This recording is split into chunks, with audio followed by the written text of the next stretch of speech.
One piece of bad news we have to deliver to people in California. You can't have this. Yeah, it says right in the box, not for sale in California. So, well, sorry. It's kind of like, you might want to move. Let's see what happens.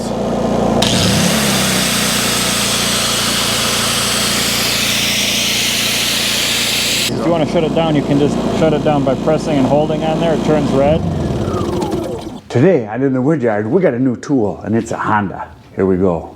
So today, we have a new Honda generator. It's the new series, the 3200 inverter. And I have a special guest here to show us and tell us all about it. He's someone who's smarter than me and better looking than me, and younger. It's my son, Bryce, is here. This is actually his toy that he bought. Tool thing, and we just thought since it's brand new we would talk about it because a lot of you use generators or want to use generators, and so we're going to talk about it today. So here we go. Okay, so why did you get this particular unit? Yeah, so this is the Honda EU3200i, which means that it is also the fuel injected and the inverter one. Reason being, the backup power that I'm looking for this, I need it to be clean, which is why I'm using the inverter versus the generator model, because I'm going to effectively use it to be a backup for my home network, my computer equipment, things like that, because I work from home doing software and computer stuff. Like, I need that to work. Right now I have a battery backup in place for that. That only gets me, 60 to 90 minutes after the power goes out.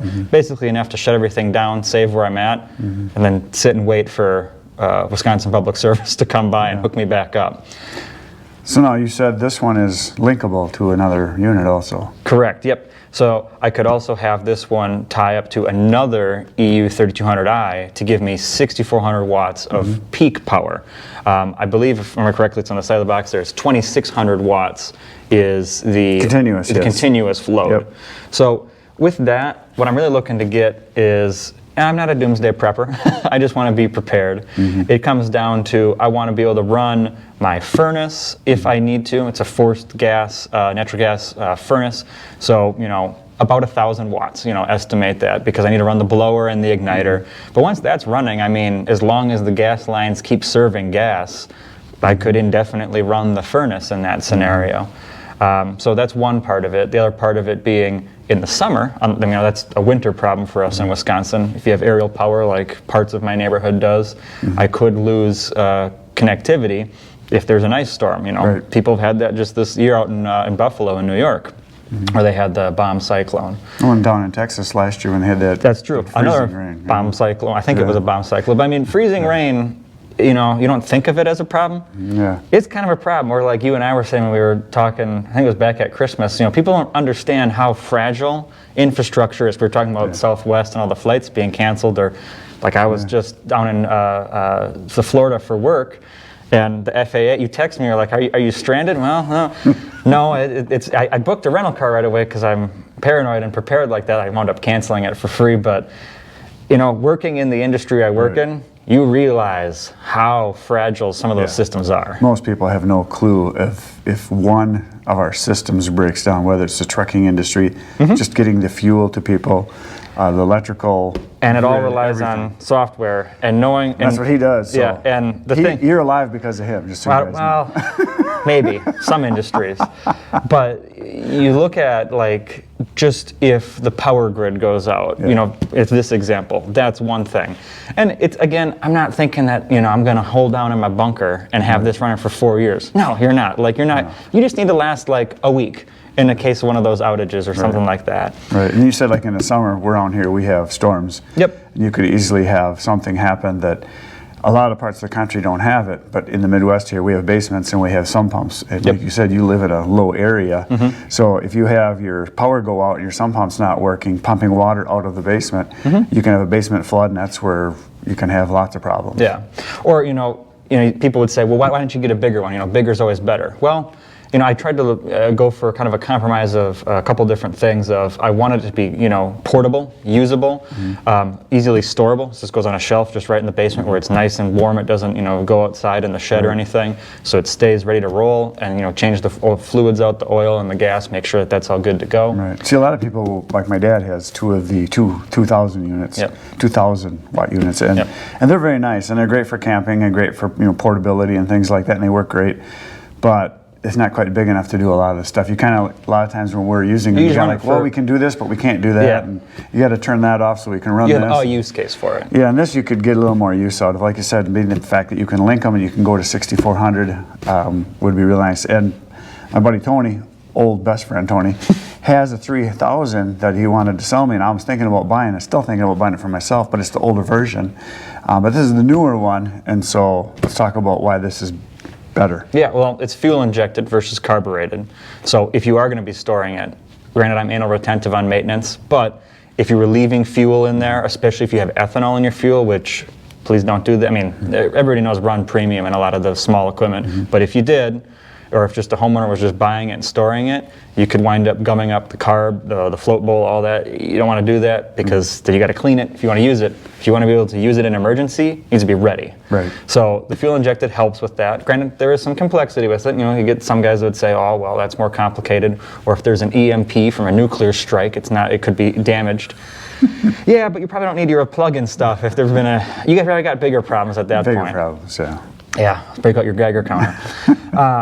But, you know, having it have the inverter thing for me was really the main point of having clean power. And the other part is too, it's smaller. You know, the one that Tony has, it's a 3000 watt. That's one of the framed ones. It does have wheels. This does not have wheels, but this is, I think, 59 pounds. Yeah, 59. So, it says 59.1. 59.1, okay, the extra 0.1, big deal. But having that, you know, easily storable and usable was kind of the thing I was going for and why I picked this one. And it's better than the 2200 because the 2200, which is kind of the newer version of what Grandpa's got, the 2200, you know, it's almost the same size. It's only a couple pounds lighter. It does cost a lot less. If I remember correctly, I'll have to pull up. About $1,000. Yeah. And my brother Ken just bought 2 of them. And the guy that he got them from was upgrading to I think he was going to like a 4000 or something like that. And he had 2 of the 2000s he had linked for his camper. And my brother Ken basically got them for like 20 cents on the dollar. I think he paid just a few $100s for 2 of them. So he said he couldn't pass it up, so he got both. He's always falling into deals. That's just kind of how he operates. I'm trying to see here how much I paid for it, but I also, with this order, I also bought a furnace transfer switch. So my brother's a commercial electrician, so basically what that furnace transfer switch does is it goes in between, you know, your mains power and your furnace, and I can flip it over. It's just 15 amp, because that's all my furnace needs. I run a cable up the stairs, out into the garage, out the back door of the garage, have it just sitting there. Then I can also plug in the fridge, and like I said, you know, could run another, you know, 12 gauge cable down into the basement for some pump and the network, stuff like that. Now, can I run them all at the same time? No, but I can run, you know, the fridge, and then, I could go run the furnace, or even really, actually, you could run the fridge and the furnace at the same time, and the network, because that's only a couple hundred watts. The big thing would be the sump pump, but there's not really going to be a scenario where you're running the sump pump and the furnace. Right, yeah, it's two different seasons. Exactly. So it kind of covers both of those scenarios then. So why did you go with the Honda? Because we've bought a lot of Honda stuff. I mean, a lot of it. Yeah, I've had 4 different Honda vehicles, and you currently have 2, and we have a Honda lawnmower. I have a matching mower. There's a Honda lawnmower. I have a Honda motor on my splitter, on my Easton-made Ultra. They just make really good stuff, and it works really well. And those of you that know, for small engines, Hondas are really good. I'm not saying the other ones are bad, but we just like them. They work really nice. So. Well, and it's one of those things, you know, just like you get my uncle, Kenny, your brother, Kenny. Once you get used to having a certain brand, and we ask him, you know, why does he always buy a GM truck, even though he's always like, oh, I got to replace brake lines again. It's because you know it, you know you know the pitfalls, you know what's good and bad, and his support network. And his neighbor is a mechanic, is his mechanic, so he literally drives next door and they fix stuff, so it works good. Kind of same thing with this. a lot of, this is a GX engine, same as the GX engine I have in my trimmer, almost, well, not exactly the same size, but a lot of the things are the same, and once you kind of get used to that, you know how to kind of navigate that without relearning for a different brand. So, right. Well, Honda is known for its dependability, so. Yes. And this was actually made or assembled in Japan. Assembled in Japan, global, it's like anything else, global components. A lot of the power equipment, such as the mower model that you have at your house, I have at my house, that's made in Georgia or Alabama. A lot of the vehicle you have, well, actually, your originally was made in Canada. Those are now made in Alabama. My Accord made in Ohio. My Element made in Ohio. So it's kind of nice that they're made mostly locally, and there's a lot of high quality components that go into it. But there's one piece of bad news we have to deliver to people in California. You can't have this. Yes, it says right in the box, not for sale in California. So, sorry. It's kind of like you might want to move. Just saying. Well, or it's like any of the cleaning solutions or solvents where it's like, this will cause, well, it's probably going to work pretty well then. Exactly. But yeah, and as far as, we were talking why I picked this over the other ones, I pulled it up. I had paid, before tax, $2,599 for this. They had it on a promotion sale. I bought it back on December 16th. We're now middle of January here. It was back ordered. It took a little bit to get here. These finally went on sale like September, October, which is when they started getting delivered. They were announced back in June of this year, and they had it at EAA AirVenture here in the Oshkosh area by us. But this is kind of the latest and greatest one that they have out there with the fuel injection and all that. It pairs to your phone, and we can talk about that too. And a lot of people don't realize every manufacturer is having a hard time getting components. Yes. And so everything is slowed down, and the average consumer that is not tied into any industry doesn't get it, and that's why so many companies are back ordered, or they have such long lead times like Easton Made has for their equipment. They just can't get the parts, they can't get components, they can't get engines, and they're getting, a lot of the companies are getting, smaller companies are getting cut out in the supply chain because the big companies are the ones they're going to fulfill first because they don't want to lose those contracts. So correct. Smaller producers that say a company only buys 100 Honda engines for their product like every 2 months, and then there's a supplier that will buy 3,000. Well, they're going to make sure that they keep the big boys happy. Smaller users of products of all kinds are getting cut out, and I was talking to the Husqvarna rep just the other day, a regional rep, and he said it's just so hard because so many of the components are interchangeable between small engines, big engines, and all across all different platforms, and they just can't get them fast enough. Yeah, and so like for example, I bought this from Northern Tool. I was going to buy it from my local Honda power equipment dealer that I had bought your mower from, my mower from, but they're like, yeah, TBD, I don't know, sometime next year. Yeah. And Northern Tool had the promo on this, plus if my order was over $1,000, I got a $200 gift card, which I'm going to turn around and buy my 12 gauge extension cords with, because I didn't have those heavy duty extension cords for 12/3, whatever the really heavy duty ones are that you should use for safety with these. But there's pros and cons to the backlog. It's annoying, but it is also bringing a lot of production back domestically. So it's give and take, And it's going to take, the prediction was, I thought, the guy I was listening to was saying it was going to take several years for things to get even back out after what happened the last couple of years with the lockdown. And you've heard more like 10 years. Yeah. Well, and you look at, so in the industry I'm in, a lot of the stuff we do overlaps with different manufacturers that use high-tech transistors, conductors, semiconductors. A lot of that is going to take, like the factory they're building, I believe it's in Arizona or Nevada for Intel and for different other brands that are bringing semiconductor production onshore. People think, oh, we'll just do it here. It takes a couple of years to build a building like that, and then you got to get it up and running. But and then get the people, and then train the people, and then. But it is all good that is happening. Yeah, there will be good that came out of what happened. Oh, absolutely. People will realize that we can't be dependent on everything everywhere across the pond. Let's crack it open. Crack it open. Let's crack it. I saved this for all of you. It's been sitting in my garage for 2 days now. Oh man, I bet that just drove you nuts not being able to get in. As Ringo says, with peace and love, I had way too much to do.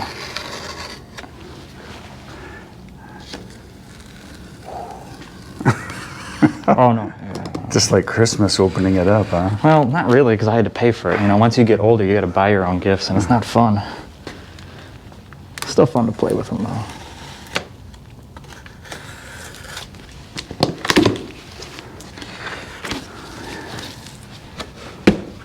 No oil. Always make sure you put your oil in before you start it up. That's why we're saying a lot of the dealers like to prep them for people before they leave, lawnmowers, things like that, because people think they can just put gas and go. They don't realize that they're not ready to go. Exactly. Well, and like when I had gotten our 2 Honda mowers, same thing. I said, just leave it in the box. I want to do it. And they're like, okay, you know it doesn't have oil in it. And I'm like, yes, I know it doesn't have oil. Which, I mean, that's just, it's good customer service on their end because they don't want it to come back to them. Right.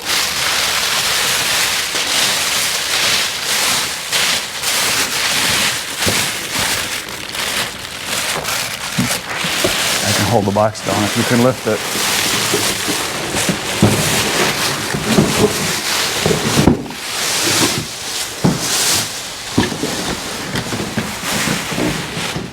Give it a spin. So here we've got fuel goes in here, exhaust comes out the other side. So really, actually, I'm thinking my use case here, I have this part facing the house, the exhaust facing away kind of by the back. You got your 20 amp there, and then your hookup for 21 amp. And this is how you hook up your parallel to another unit? Yep, so those 2 cables go to the other one, and then you can have them running simultaneously. They'll cycle up and down as a demand requires for each of them then. And this has Bluetooth so that you can control it? We'll get it running. We'll show you. We'll show that. Do they give me any free fuel? No, which I expected. It does say, you know, don't refuel it while it's running. Obviously, you know, gotta abide by what the lawyers say. However, I was doing some research into it on forums because, you know, again, someone would say, oh, you know, if you're using this for home backup power, you know, it only has 8.6 hours of runtime at 1/4 load, which, you know, okay, fine, you're running your furnace in between and the blower motor going, like, yeah, you could probably let that run overnight on a tank. But the way that I saw a lot of people on a lot of the different forums and message boards I was reading is they get an electric transfer pump, because obviously you don't want to spill fuel all over it while it's running. That would be bad for a number of reasons. But they'll use an electronic transfer pump that they can open it up and just kind of let it flow in from a tank off to the side. That way, you know, they don't spill anything. I see a lot of, I know a guy actually who has a camper, and he had 2 of the 2000 units, and he had a separate gas tank, and he just had a gravity feed on it so that it would always stay full and he could just run it all the time. Don't know if I trust a gravity feed, but sure. And then here is where spark plug is. It's all new. And then your air filter is over on this side, is that right? Yeah, if I remember correctly, there's a access panel here. Let's pop that open. That's where you put the oil in. I go grab some tools. All right, so before you start it, obviously, got to put some oil in it. And actually, we just found with the mowers, they did come with oil. This does not come with oil. But underneath here, your air filter, oil goes in here. So we're going to get some oil, put some oil in, put some gas in, and start the pump. Here, no oil in 8 languages. Don't start it. Yeah. Which makes sense. Got to get ready for your exam. No, you're not examining me. No, I know.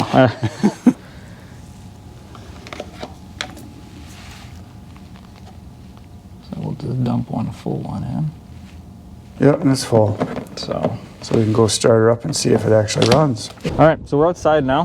One thing that was asked was, is this vented all the time? Because some of the carbureted ones, you have to open a vent screw, otherwise it won't get the gravity feed of the fuel. Right, it'll shut off. Yeah, this does not have that, so I am under the impression you do not need to do that. It might be vented up underneath somehow. Yeah, but there's no screw, so you don't need to do that when you're transporting. Well, I know on the 2000s that wherever we use them, if we forget to open that vent, where you get about, I don't know, 10 minutes or so run time, 5 minutes, something like that, and you're got your boots off, you got your coat off, you're in the camper, and all of a sudden it shuts off. You're like, oh, we forgot to open the vent.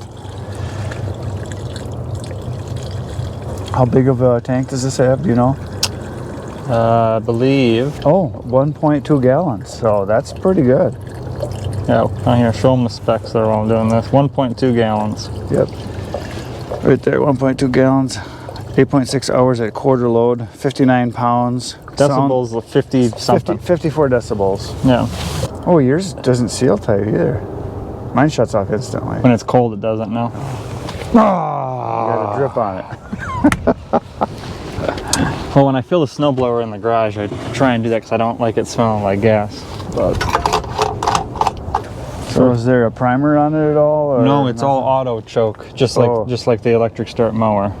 So flip this. Oh yeah, it started. Because obviously it's 54 decibels is the sound it makes, but then plus the ambient. Right, so now the Bluetooth signal is flashing, so Yep. on your phone you do have a Bluetooth. Yep, so if I go into the generator app, yeah. So I can go in here.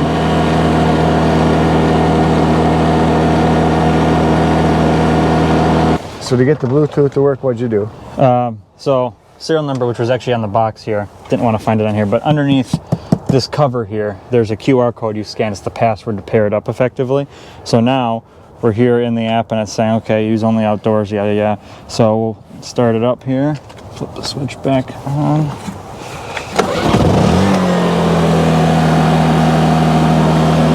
Yep, there it is. Next. Pair. It's a brand new generator. Finish. So now we can see it's idle, or no, that's the voltage here. Running. I can turn eco throttle. So there, that's the eco throttle. Oh, it throttles it down for that 1/4 load. Or you can just push the button too. Yeah, but I mean, this is fancier. So Yeah. and I can see how much fuel I have left there. Oil life. It's got the maintenance there. So turn eco throttle off. It throttles back up. Here's my oils. Here's my maintenance that I have to do for it. That's kind of handy. Well, I think the point for it would be let me throttle it down. When you're in a tent or camper, you can just throttle it down by getting your phone out. Exactly. So Yeah. one less thing you got to do. Exactly. Yeah. Pretty soon we'll just all be laying in beds, grunting and pushing our phones, and everything will be done for us. Maybe. You got something to plug in. You can plug something in and see what our load is. Yep. Okay, so I went and I got a tool that takes a little bit more power to operate. It's a Hitachi grinder, so let's see what happens.